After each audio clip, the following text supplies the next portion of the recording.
Hello,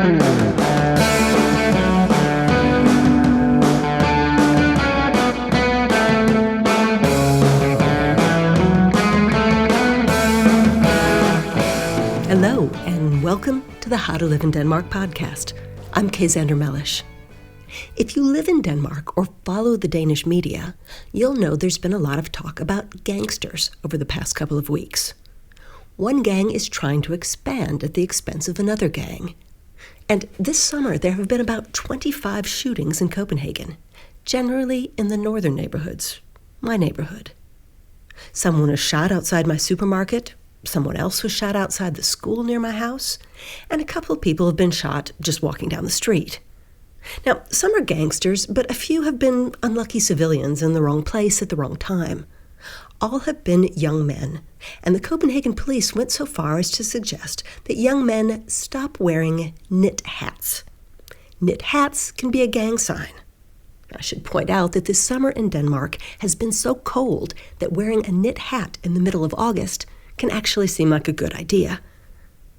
At any rate, all night long there are sirens and police helicopters over my neighborhood, keeping people awake.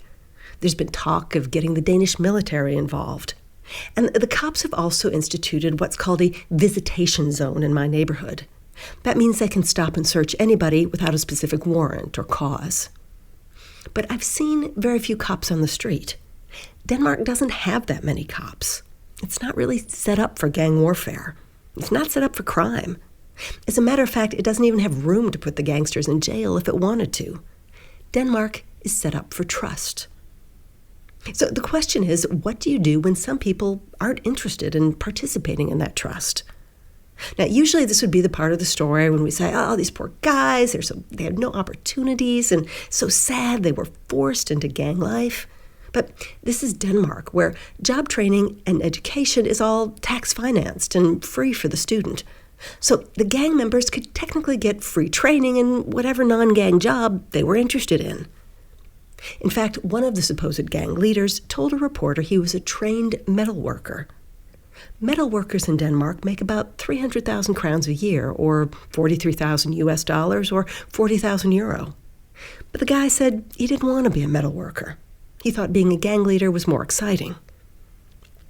I don't know the answer, and Danish politicians certainly don't know the answer. Now, some talk about legalizing hashish because illegal hashish sales is what finances the gangs. And the right wing says what it always says, which is, get the foreigners out.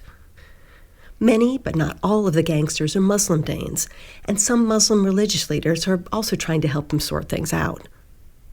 What really bugs me is people who say it doesn't really matter. Look at the statistics, they say. Denmark is one of the safest countries in the world. Don't worry.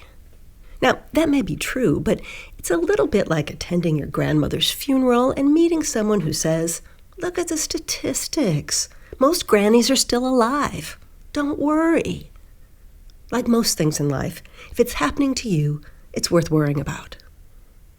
I also hear people saying, it's only gangsters shooting at each other. It doesn't matter. They're just taking out the trash.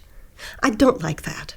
First of all, even if they're gangsters, they're somebody's child, somebody's friend, somebody's partner. Nobody's trash. And secondly, bullets don't work that way. Once they're out of the gun, they can hit anybody. One poor African guy got hit just walking down the street. He had no connections to any gangs, and he's in critical condition. Another family nearby found a random bullet in their couch. It had gone through the living room window. Fortunately, nobody had been sitting on the couch at the time. Now, I have a personal perspective on this because I used to live in New York City during the high crime days. In those days, you used to have to take crime into account in anything you did. You'd plot which street you were going to walk down and, what time of day you could go out. Is it safe? Can I do this? Copenhagen didn't used to be like that, and it shouldn't be. Everyone should be able to walk where they want to, and wear what they want to.